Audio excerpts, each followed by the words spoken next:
नमस्कार ओडिशावासी शुभ सकाळ आज रही देश विदेश राज्यर 20टी गुरुत्वपूर्ण खबर खबरटी देखा पूर्व आपण गोटे अनुरोध प्रथम भिडियोटी को लाइक करी कमेंट रे आपण मानकर जिला ना लिखिदेवे जहाँफल प्रत्येक दिन आपण जिलार खबर किसी ना किसी अपडेट पाइपर तेज कौन रही आज खबर चलू नजर पकाइबा।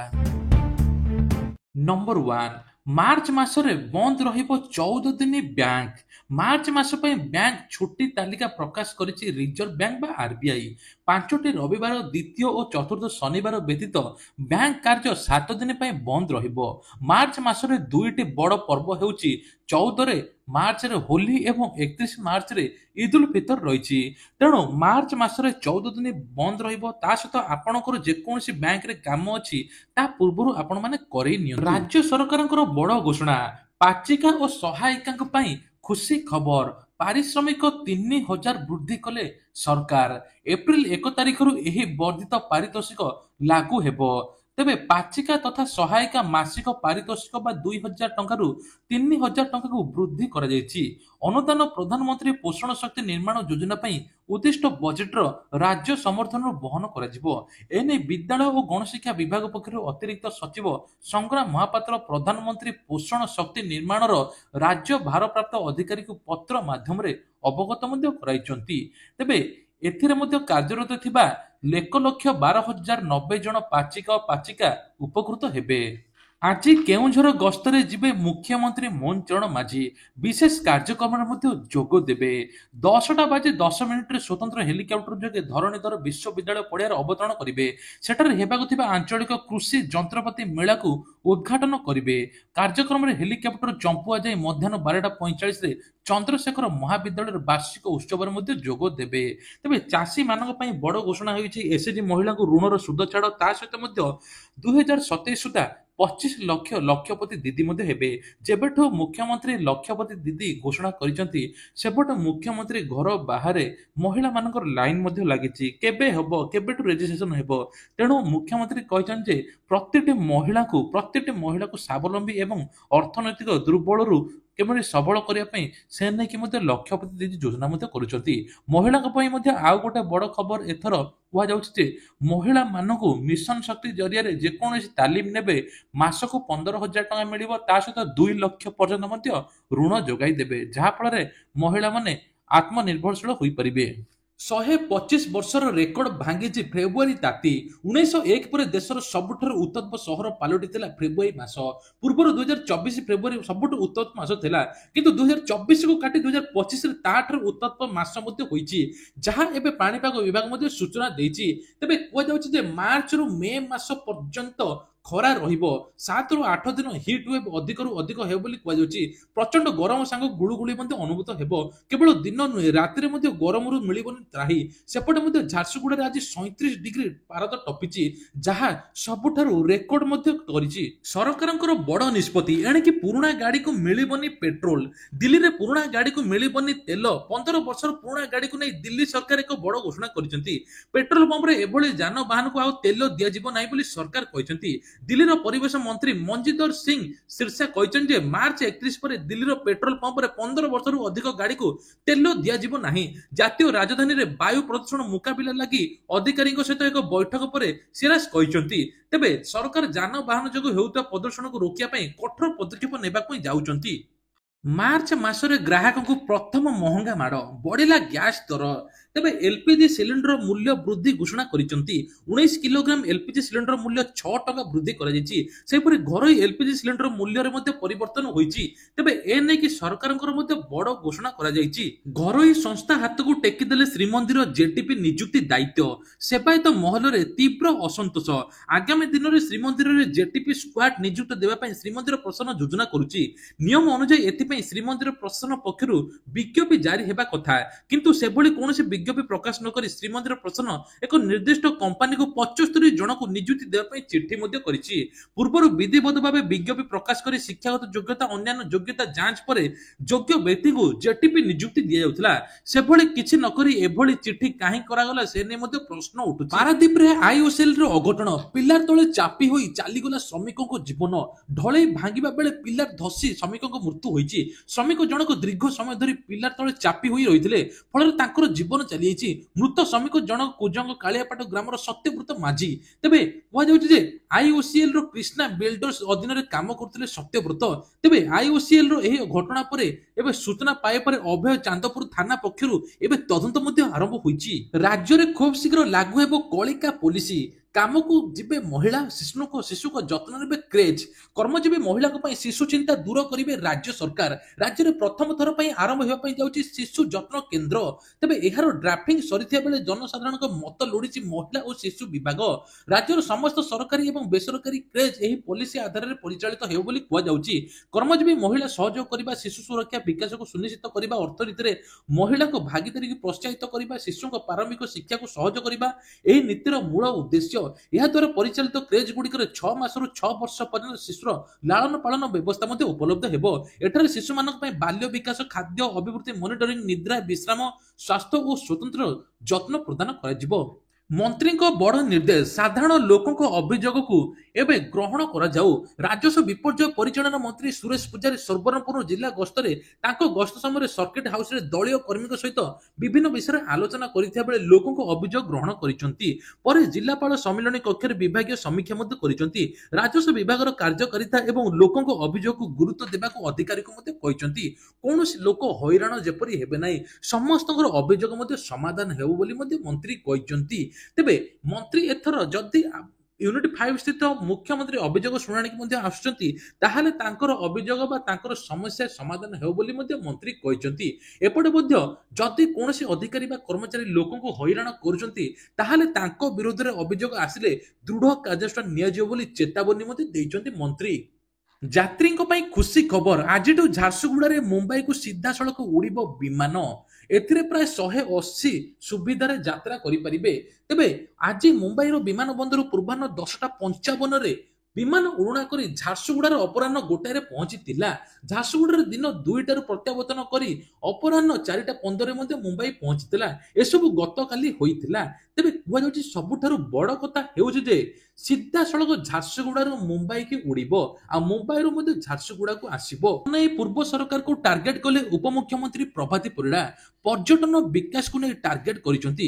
ବ୍ୟକ୍ତି କେନ୍ଦ୍ରିକ ଭାବେ ପର୍ଯ୍ୟଟକ ଟଙ୍କା ଖର୍ଚ୍ଚ ହେଉଥିଲା ବୋଲି ସେ କହିଛନ୍ତି। ଜଣେ ବ୍ୟକ୍ତିର ପ୍ରଚାର ପ୍ରସାର ପାଇଁ ପର୍ଯ୍ୟଟନରେ ସମସ୍ତ ଟଙ୍କା ବଣ୍ଟା ଯାଉଥିଲା।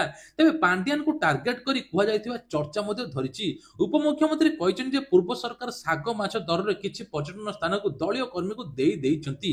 କାହାକୁ 40 ବର୍ଷ, କାହାକୁ 80 ବର୍ଷ ଦିଆଯାଇଛି। ଲିଗାଲ ଅସୁବିଧା ଆସିଛି ପହଞ୍ଚିଛି। ତଥାପି ଏବେ ବି ପ୍ରାଇମ ଲୋକେସନରେ ସାଇଟକୁ ଆହୁରି ନିବେଶକଙ୍କୁ ଦିଆଯିବ ବୋଲି କୁହାଯାଉଛି। ଓଡ଼ିଶା ପ୍ରତି ନିବେଶକ ମାନଙ୍କୁ ଆଗ୍ରହ କରାଯାଉଛି। ପର୍ଯ୍ୟଟନ ପାଇଁ 8,153 କୋଟି ନିବେଶ ଫାଇଲ କ୍ଲିୟରାନ୍ସ ସ୍ପିଡରେ ହେଉଛି। ଏଥିପାଇଁ 3 ଜଣ ଅଧିକାରୀ ନିଯୁକ୍ତି ହୋଇଛନ୍ତି। ଓଡ଼ିଶାରେ ଲୋକଙ୍କୁ ନିବେଶ କରିବା ପାଇଁ ଚାହୁଁଛନ୍ତି, ତେଣୁ କେମିତି ନିରାପଦ ସ୍ଥାନ ଦିଆଯିବ ସେଥିପ୍ରତି ବିଭାଗ ମଧ୍ୟ ଗୁରୁତ୍ୱ ଦାୟିତ୍ୱ ଦିଆଯିବ। ଯାହାଫଳରେ ଓଡ଼ିଶାରେ ଏବେ ପାଖାପାଖି 1.5 ବର୍ଷ ଭିତରେ 3 ଲକ୍ଷ ଚାକିରି ମଧ୍ୟ ଦିଆଯିବ। ରାଜ୍ୟରେ ମହିଳାଙ୍କ ଉପରେ ଅତ୍ୟାଚାର ଅଭିଯୋଗରେ କଂଗ୍ରେସର ବିକ୍ଷୋଭ।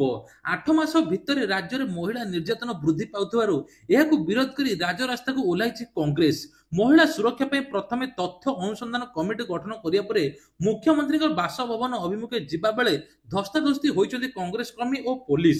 ବିଜେପି ସରକାର ଆଜି ଦିନଠୁ ରାଜ୍ୟରେ ଏଯାଏଁ 1600 ମହିଳାଙ୍କ ଉପରେ ଅତ୍ୟାଚାର କରି ଆସିଲାଣି ବୋଲି କହିଛି କଂଗ୍ରେସ। ଏହି ପ୍ରତିବାଦରେ ପିସିସି ସଭାପତି ଭକ୍ତଚରଣ ଦାସ, ଛାତ୍ର, ଯୁବ ଓ ମହିଳା କଂଗ୍ରେସ କର୍ମୀ ମଧ୍ୟ ସାମିଲ ଥିଲେ। ଟ୍ରମ୍ପ ଓ ଜେଲେନ୍ସ୍କି ମୁହାଁମୁହିଁ, ହ୍ୱାଇଟ୍ ହାଉସରୁ ଜେଲେନ୍ସ୍କିଙ୍କୁ ତଡ଼ିଦେଲେ ଟ୍ରମ୍ପ। ୟୁକ୍ରେନ ରାଷ୍ଟ୍ରପତି ଭୋଲଦାମିର ଜେଲେନ୍ସ୍କି ଶୁକ୍ରବାର ଦିନ ହ୍ୱାଇଟ୍ ହାଉସରେ ଆମେରିକା ରାଷ୍ଟ୍ରପତି ଡୋନାଲ୍ଡ ଟ୍ରମ୍ପଙ୍କୁ ଭେଟିଛନ୍ତି। ପ୍ରଥମେ ପ୍ରଶଂସା କରି ଜେଲେନ୍ସ୍କିଙ୍କୁ ରାଷ୍ଟ୍ରପତି ଭବନକୁ ଟ୍ରମ୍ପ ପାଛୋଟି ନେଇଥିଲେ। ପରେ ୟୁକ୍ରେନ ଯୁଦ୍ଧକୁ ନେଇ ଉଭୟଙ୍କ ମଧ୍ୟରେ ବାକ୍ଯୁଦ୍ଧ ହୋଇଥିଲା। ଜେଲେନ୍ସ୍କିଙ୍କ କଥା ଶୁଣି ଟ୍ରମ୍ପ ଉଗ୍ର ହୋଇଯାଇଥିଲେ। କାହାକୁ କେହି ଛାଡ଼ି ନଥିଲେ। ଟ୍ରମ୍ପଙ୍କ ପ୍ରତିଟି କଥାକୁ କାଉଣ୍ଟର କରି ରୁଷ ଦୋଷ ଦେବାକୁ ଲାଗିଥିଲେ। ତେବେ ଜବାବରେ ଜେଲେନ୍ସ୍କିଙ୍କୁ ଗାଳି ଦେଇ ଟ୍ରମ୍ପ କହିଥିଲେ ଯେ ୟୁକ୍ରେନ ଏବଂ ରୁଷ ମୋ ପାଇଁ ସମାନ। ତୁମେ ଲକ୍ଷ ଲକ୍ଷ ଲୋକଙ୍କ ଜୀବନକୁ ବିପଦରେ ପକାଉଛ, ତୃତୀୟ ବିଶ୍ୱଯୁଦ୍ଧ ସହିତ ଖେଳୁଛ, ଏଭଳି କରି ଦେଶକୁ ଅପମାନିତ କରୁଛ। ଅସ୍ତ୍ର ବିରତି ହେଉ ବା ତୁମେ ଚାହୁଁନାହଁ, କିନ୍ତୁ ବୁଲେଟ ସହିତ ଖେଳ ନାହିଁ। ତୁରନ୍ତ ଯୁଦ୍ଧ ବନ୍ଦ କର, ନହେଲେ ଆଗକୁ ମଧ୍ୟ ବଡ଼ ବିପଦ ଆସିପାରେ ବୋଲି ଟ୍ରମ୍ପ କହିଛନ୍ତି। ସେୟାର ବଜାରରେ ଧରାଶାୟୀ, ନିବେଶକ ହରାଇଲେ 8.82 ଲକ୍ଷ କୋଟି ଟଙ୍କା ବା 1.5 ଲକ୍ଷ କୋଟି ଟଙ୍କା। ଆମେରିକାର ରାଷ୍ଟ୍ରପତି ଡୋନାଲ୍ଡ ଟ୍ରମ୍ପଙ୍କ ଯୋଗୁଁ ସେୟାର ବଜାର ଚଡ଼କ ପଡ଼ିଛି।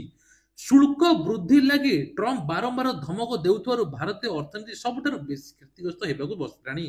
ବିଦେଶୀ ନିବେଶକ ଭାରତ ଛାଡ଼ି ଚୀନ ମୁହାଁ ହେଉଥିବାରୁ ଉଦ୍ବେଗଜନକ ପରିସ୍ଥିତି ସୃଷ୍ଟି ହୋଇଛି। ଆଜି ଏହି କାରଣରୁ ଭାରତୀୟ ସେୟାର ବଜାରରେ ଧରାଶାୟୀ ହୋଇଛି। ନ୍ୟାସନାଲ ଷ୍ଟକ୍ ଏକ୍ସଚେଞ୍ଜ ନିଫ୍ଟିରେ ହୋଇଛି ଐତିହାସିକ ପତନ, ଭାଙ୍ଗିଛି 3 ଦଶନ୍ଧି ବା 30 ବର୍ଷର ପୁରୁଣା ରେକର୍ଡ। କାରଣ 1996 ମସିହାରେ ସେୟାର ବଜାରରେ ସବୁଠୁ ବଡ଼ ହ୍ରାସ ହୋଇଥିଲା। 1996 ମସିହାରେ ପ୍ରଥମ ଥର ପାଇଁ ନିଫ୍ଟି ଲଗାତାର 5 ମାସ ଧରି ହ୍ରାସ ପାଇଥିଲା। ତେବେ ଏହାର ପ୍ରଭାବରେ ବମ୍ବେ ଷ୍ଟକ୍ ଏକ୍ସଚେଞ୍ଜ ବା ସେନ୍ସେକ୍ସରେ 1400 ପଏଣ୍ଟର ଅଧିକ ହ୍ରାସ ଘଟିଥିଲା, ଯାହା ଫଳରେ ସମସ୍ତେ ଟ୍ରମ୍ପକୁ ଦୋଷ ଦେଉଛନ୍ତି। ବିଶ୍ୱର ସବୁଠାରୁ ଗରିବ ଦେଶ ସୂଚୀ 62ତମ ସ୍ଥାନରେ ଅଛି ଭାରତ। ବର୍ତ୍ତମାନ ବିକାଶଶୀଳ ରାଷ୍ଟ୍ର ଶ୍ରେଣୀରେ ଭାରତ 2047 ସୁଦ୍ଧା ଏକ ବିକଶିତ ରାଷ୍ଟ୍ର ସହିତ ତୃତୀୟ ବୃହତ୍ତମ ଅର୍ଥନୀତିରେ ପରିଣତ ହେବ ବୋଲି କେନ୍ଦ୍ର ସରକାର ଦେଶବାସୀଙ୍କୁ ସ୍ୱପ୍ନ ଦେଖାଇଛନ୍ତି।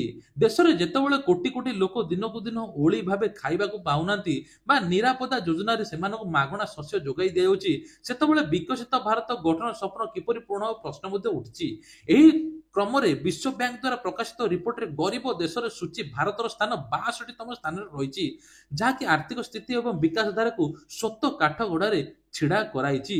ତେବେ କୁହାଯାଉଛି ଯେ ମୋଟ ଘରୋଇ ଉତ୍ପାଦ ବା ଜିଡିପି ଆଧାରରେ ବିଶ୍ୱ ବ୍ୟାଙ୍କ ବିଶ୍ୱର ସବୁଠାରୁ ଗରିବ ଓ ସବୁଠାରୁ ଧନୀ ଦେଶ ତାଲିକା ମଧ୍ୟ ଜାରି କରାଯାଇଛି, କିନ୍ତୁ ଭାରତ ଅଛି 62 ନମ୍ବରରେ। ଆପଣମାନେ ଶୁଣିଲେ ମଧ୍ୟ ଆଶ୍ଚର୍ଯ୍ୟ ହେବେ। ଚୀନ ନିର୍ମାଣ କରୁଛି ବିଶ୍ୱର ସବୁଠାରୁ ଦ୍ରୁତଗାମୀ ଟ୍ରେନ, ଘଣ୍ଟା ପ୍ରତି 450 କିଲୋମିଟର ଯିବ। ତେବେ ସାରା ଦୁନିଆରେ ନୌସେନାର ଚୀନ ସବୁଠୁ ଆଗରେ। ସମ୍ପ୍ରତି ଚୀନ ବିଶ୍ୱର ସବୁଠାରୁ ଦ୍ରୁତଗାମୀ ଟ୍ରେନ ନିର୍ମାଣ କରୁଛି, ଯାହାର ଘଣ୍ଟା ପ୍ରତି 450 କିଲୋମିଟର ବା 280 ମାଇଲ ଯିବ। ବର୍ତ୍ତମାନ ଏହି ଟ୍ରେନର ଏକ ପ୍ରୋଟୋଟାଇପ ଉନ୍ମୋଚନ କରିଛି ଚାଇନା। ଚୀନ ତିଆରି କରୁଥିବା CR450 ପ୍ରୋଟୋଟାଇପ ବିଶ୍ୱର ସବୁଠାରୁ ଦ୍ରୁତଗାମୀ କମର୍ସିଆଲ ଟ୍ରେନ ହେବ। ଏହା ପୂର୍ବରୁ 29 ଡିସେମ୍ବର 2024ରେ CR450 ବେଜିଂ ପ୍ରଦର୍ଶନ କରାଯାଇଥିଲା। ପରୀକ୍ଷଣ ସମୟରେ ଡିଜାଇନ ଅନୁସାରେ CR450 ସର୍ବାଧିକ ବେଗ ଘଣ୍ଟା ପ୍ରତି 450 କିଲୋମିଟର ଥିଲା। ତେବେ ଟ୍ରେନ ଚଳାଚଳ ଆରମ୍ଭ କରିବା ପରେ ଏହାର ଘଣ୍ଟା ପ୍ରତି 400 କିଲୋମିଟର ରହିବ ବୋଲି ଜଣାପଡ଼ିଛି। ଦେଶରେ ଭୟ ବଢ଼ାଉଛି କର୍କଟ, ବର୍ଷକୁ 2% ବୃଦ୍ଧି ପାଇବ ମୃତ୍ୟୁ ସଂଖ୍ୟା। ଭାରତର କର୍କଟ ରୋଗୀ ସଂଖ୍ୟା କ୍ରମାଗତ ଭାବେ ବଢ଼ିବାରେ ଲାଗିଛି। ଏହି ରୋଗ ଚିହ୍ନଟ ହେବା ପରେ 5 ଜଣରୁ 3 ଜଣଙ୍କ ମୃତ୍ୟୁ ହେଉଛି, ଯାହା ସବୁଠୁ ଚିନ୍ତାଜନକ ବିଷୟ। ତେବେ ଅସ୍ୱାଭାବିକ ଭାବେ ପୁରୁଷଙ୍କ ତୁଳନାରେ ଅଧିକ ମହିଳା ଏହି ରୋଗରେ ପ୍ରଭାବିତ ହେଉଛନ୍ତି। ବିଶ୍ୱର କର୍କଟ ରୋଗୀଙ୍କ ତଥ୍ୟର ବିଶ୍ଳେଷଣ କରି ଏହା ଆକଳନ କରାଯାଇଛି। ଏହାର ଫଳାଫଳ the Lancet Regional Health South Asia ପତ୍ରିକାରେ ପ୍ରକାଶ ପାଇଛି। ଏହି ରିପୋର୍ଟ ପ୍ରକାଶ ପାଇବା ପରେ ସମସ୍ତେ ଆଶ୍ଚର୍ଯ୍ୟ ମଧ୍ୟ ହେଉଛନ୍ତି। ପ୍ରତି 5 ଜଣରୁ 3 ଜଣଙ୍କ ମୃତ୍ୟୁ ଘଟୁଛି, ଯାହା ଶୁଣିକି ସମସ୍ତେ ଏବେ ଆଶ୍ଚର୍ଯ୍ୟ ହେଉଛନ୍ତି। ଆର୍ଟିଫିସିଆଲ ଇଣ୍ଟେଲିଜେନ୍ସ ଭାରତର ଅଭିବୃଦ୍ଧି ଇଞ୍ଜିନ ହେବ, ଜିଡିପିକୁ ଗତି ପ୍ରଦାନ କରିବ, ଆକାଶ ଅମ୍ବାନୀ ଏନେକି କହିଛନ୍ତି। ତେବେ Reliance ଇନଫୋମ limited chairman Akash Ambani artificial ଇଣ୍ଟେଲିଜେନ୍ସକୁ ଏହି ପିଢ଼ିର ସବୁଠାରୁ ବଡ଼ ପରିବର୍ତ୍ତନ ବୋଲି ବର୍ଣ୍ଣନା କରିଛନ୍ତି। ଜିଓ ୱାର୍ଲ୍ଡ ସେଣ୍ଟରରେ ମୁମ୍ବାଇ ଟେକ୍ ସପ୍ତାହ 2025 ଅବସରରେ ଆକାଶ ଅମ୍ବାନୀ ଏହା କହିଛନ୍ତି। ସେ କହିଛନ୍ତି ଏଆଇ ଭାରତର ଅର୍ଥନୈତିକ ଅଭିବୃଦ୍ଧିର ପ୍ରମୁଖ ଅଭିବୃଦ୍ଧି ଇଞ୍ଜିନ ଭାବେ ପ୍ରମାଣିତ ହେବ, ଯାହାକୁ ଆଗାମୀ ବର୍ଷରେ ଦେଶକୁ 10% କିମ୍ବା 2 ଅଙ୍କ ବିଶିଷ୍ଟ ଅଭିବୃଦ୍ଧି ହାର ହାସଲ କରିବାରେ ସକ୍ଷମ ହେବ। ତେବେ କ୍ରିପ୍ଟୋ ଦୁନିଆର ସବୁଠାରୁ ବଡ଼ ଚୋରି ହୋଇଛି। ହ୍ୟାକର ନେଇଗଲେ 13,000 କୋଟିର ଇଥେରିୟମ, ଯାହାକି ଆପଣମାନେ ଶୁଣିଲେ ମଧ୍ୟ ଆଶ୍ଚର୍ଯ୍ୟ ହେବେ। $1.5 ବିଲିୟନ ବା 13,000 କୋଟି ଟଙ୍କାର ଡିଜିଟାଲ ମୁଦ୍ରା ଚୋରି ହୋଇଛି। ଇତିହାସର ସବୁଠାରୁ ପ୍ରଥମ ବା ବଡ଼ କ୍ରିପ୍ଟୋ ଚୋରି ହୋଇଛି। ସୁଭଦ୍ରା ଯୋଜନାକୁ ନେଇକି ବଡ଼ ଅପଡେଟ୍। ଏନେକି ଉପମୁଖ୍ୟମନ୍ତ୍ରୀ ପ୍ରଭାତୀ ପରିଡ଼ା ସୂଚନା ଦେଇଛନ୍ତି ଯେ ମାର୍ଚ୍ଚ 8 ତାରିଖରେ 10,000 ଟଙ୍କା କିସ୍ତି ମିଳିବ। କୋଟିଏ ହିତାଧିକାରୀମାନେ ଉପକୃତ ମଧ୍ୟ ହେବେ। ତେବେ କେଉଁମାନଙ୍କୁ 10,000 ମିଳିବ ଜାଣି ନିଅନ୍ତୁ। ଯେଉଁମାନେ ପ୍ରଥମ କିସ୍ତି ପାଇନଥିବେ ତାଙ୍କୁ 2ଟି କିସ୍ତି ଏକା ସାଙ୍ଗରେ 10,000 ଟଙ୍କା ମିଳିବ। ଆଉ ଦ୍ୱିତୀୟ କିସ୍ତି ମାର୍ଚ୍ଚ 8 ବା ମହିଳା ଦିବସ ଦିନ ମିଳିବା ପାଇଁ ଯାଉଛି। ଯେଉଁ 2 ଲକ୍ଷ ଲୋକ ପେଣ୍ଡିଂ ଥିଲେ ସେମାନଙ୍କ ପାଇଁ ଖୁସି ଖବର, ସେମାନଙ୍କୁ ଏହି ଭିତରେ ସୁଭଦ୍ରା ଟଙ୍କା ମିଳିଯିବ ବୋଲି ଉପମୁଖ୍ୟମନ୍ତ୍ରୀ ପ୍ରଭାତୀ ପରିଡ଼ା ସୂଚନା ଦେଇଛନ୍ତି। ଆୟୁଷ୍ମାନ କାର୍ଡକୁ ନେଇକି ବଡ଼ ଅପଡେଟ୍। ଗୋଟିଏ ପରିବାରରେ କେତେ ଜଣଙ୍କୁ ମିଳିବ ଜାଣି ରଖନ୍ତୁ। ତେବେ କୁହାଯାଉଛି ଆୟୁଷ୍ମାନ କାର୍ଡରେ ଏଥର ଜନ ଆରୋଗ୍ୟ ଏବଂ ଆୟୁଷ୍ମାନ କାର୍ଡ ଦୁଇଟି କାର୍ଡ ଏକା ସାଙ୍ଗରେ ଚାଲିବ। ଆୟୁଷ୍ମାନ କାର୍ଡରେ ଆପଣଙ୍କୁ ମିଳିବ ବା ମହିଳାଙ୍କୁ ମିଳିବ 10 ଲକ୍ଷ ସ୍ୱାସ୍ଥ୍ୟ ବୀମା, ପୁରୁଷଙ୍କୁ 5 ଲକ୍ଷ ସ୍ୱାସ୍ଥ୍ୟ ବୀମା ରହିବ। ଏହି କାର୍ଡ ଦ୍ୱାରା ଆପଣମାନେ 30,000ରୁ ଅଧିକ ମେଡିକାଲରେ ମଧ୍ୟ ଚିକିତ୍ସିତ ହୋଇପାରିବେ। ତେବେ କୁହାଯାଉଛି ମହିଳା ସମସ୍ତଙ୍କୁ ମିଳିବ ଆୟୁଷ୍ମାନ କାର୍ଡ। ତା ସହିତ ମଧ୍ୟ ଭତ୍ତାକୁ ନେଇକି ବଡ ଅପଡେଟ, ସରକାର କହିଛନ୍ତି ଯେ ଭତ୍ତା 3,000 ଟଙ୍କା ସମସ୍ତଙ୍କୁ ମିଳିବ। 60 ବର୍ଷ ଉର୍ଦ୍ଧ୍ୱ ହିତାଧିକାରୀଙ୍କୁ ଭତ୍ତା 3,000 ଟଙ୍କା ମିଳିବ ବୋଲି କୁହାଯାଉଛି, କିନ୍ତୁ କେବେ ମିଳିବ ସେ ନେଇକି ସୂଚନା ମିଳିନାହିଁ। କୁହାଯାଉଛି ଯେ ହୋଲି ପୂର୍ବରୁ ମିଳିବା ପାଇଁ ସୂଚନା ମିଳିଛି। ତେବେ 80 ବର୍ଷର ଉର୍ଦ୍ଧ୍ୱ ହିତାଧିକାରୀଙ୍କୁ 3,500 ମୁଖ୍ୟମନ୍ତ୍ରୀ ଦେଇଛନ୍ତି। ତେବେ ଏଥର ଏଟିଏମ୍ ନୁହେଁ ବା ଓଟିପି ନୁହେଁ, ଫେସ୍ ରିକଗ୍ନିସନ ସିଷ୍ଟମରେ ହେବ କାରବାର। ଜାପାନର 7 ବ୍ୟାଙ୍କ ତାର ଗ୍ରାହକ ମାନଙ୍କ ପାଇଁ ଫେସ୍ ରିକଗ୍ନିସନ ସିଷ୍ଟମ ଆରମ୍ଭ କରିଛି। ଏହି ମାଧ୍ୟମରେ ସେମାନେ ଦେଶବ୍ୟାପୀ 26,000 ଏଟିଏମ୍ରେ ଟଙ୍କା ଉଠାଇ ପାରିବେ ବା ଜମା କରିପାରିବେ। କେବଳ ଫେସ୍ କ୍ୟାଶ ନାମ ଦିଆଯାଇଛି। ଫେସ୍ ଦେଖାଇବେ, ନିଜର ମୁହଁ ଦେଖାଇବେ, ଆପଣଙ୍କ ଟଙ୍କା ଡିପୋଜିଟ ହୋଇଯିବ। ପ୍ରଥମ ଥର ପାଇଁ ବ୍ୟବହାର ହେଉଛି। ସେମାନଙ୍କ ମୁହଁର ସୂଚନା ନିଜକୁ ପଞ୍ଜୀକୃତ କରିବା ପାଇଁ ପଡିବ। ତାପରେ ସେମାନେ ପାସୱାର୍ଡ କୋଡ ମାଧ୍ୟମରେ ଟଙ୍କା ଉଠାଇ ପାରିବେ। ଏସଏଚଜି ମହିଳାଙ୍କୁ ଋଣ ଛାଡ଼, ଏ ନେଇକି ମନ୍ତ୍ରୀ ମଧ୍ୟ କହିଛନ୍ତି। ଏସଏଚଜି ମହିଳା ପୂର୍ବ ସରକାରରେ ଯେତିକ ଋଣ ନେଇଥିଲେ, ଋଣର ସୁଧ ଛାଡ଼ କରିବେ ସରକାର, ସୁଧ ଫେରାଇବେ ମୁଖ୍ୟମନ୍ତ୍ରୀ ବୋଲି କହିଛନ୍ତି। ଚାଷୀ ମାନଙ୍କ ପାଇଁ ଖୁସି ଖବର, ଏଣିକି ଚାଷୀଙ୍କୁ କ୍ଷତି ଆକଳନ 50% ମିଳିବ। ତା ସହିତ ମଧ୍ୟ ହୋଲି ପୂର୍ବରୁ କିଷାନ ଟଙ୍କା ଏଥର ଲୋକଙ୍କୁ ମିଳିଛି ଏବଂ ଯୋଉମାନଙ୍କୁ ମିଳିନାହିଁ ତାଙ୍କୁ ମଧ୍ୟ ପୁଣି ମିଳିବା ପାଇଁ ଯାଉଛି। ତା ସହିତ ମଧ୍ୟ କିଷାନ କ୍ରେଡିଟ କାର୍ଡ ମାଧ୍ୟମରେ ଯୋଉ 3 ଲକ୍ଷ ଥିଲା 5 ଲକ୍ଷ ସରକାର କରିଛନ୍ତି। ଗାଡିର ଲାଇସେନ୍ସ ରିନ୍ୟୁ କରିଦିଅନ୍ତୁ। ଯଦି ଆପଣଙ୍କ ଟାଇମ ହେଲାଣି, ମାସେ ଭିତରେ ଅବଧି ମିଳିଛି, ମାସେ ପରେ ଯଦି ଆପଣ ରିନ୍ୟୁ କରିବେ ଆପଣଙ୍କୁ 1,500 ଟଙ୍କା ଗଣିବା ପାଇଁ ପଡିବ। ଆଉ ମାସେ ପୂର୍ବରୁ କଲେ ଆପଣଙ୍କୁ 400 ଟଙ୍କା ମାତ୍ର ଦେବା ପାଇଁ ପଡିବ। ତେବେ ଇଏ ଥିଲା ଆଜିର ଦେଶ ବିଦେଶ ରାଜ୍ୟର କିଛିଟା ଗୁରୁତ୍ୱପୂର୍ଣ୍ଣ ଖବର। ଏଇଭଳିଆ ଖବର ପ୍ରତ୍ୟେକ ଦିନ ସକାଳେ ଆଉ ସନ୍ଧ୍ୟାବେଳେ ଦେଖିବା ପାଇଁ ହେଲେ ଆମର ଏହି ଛୋଟିଆ ଚ୍ୟାନେଲଟିକୁ ସବସ୍କ୍ରାଇବ କରିବା ପାଇଁ ଭୁଲିବେ ନାହିଁ। ଜୟ ଜଗନ୍ନାଥ।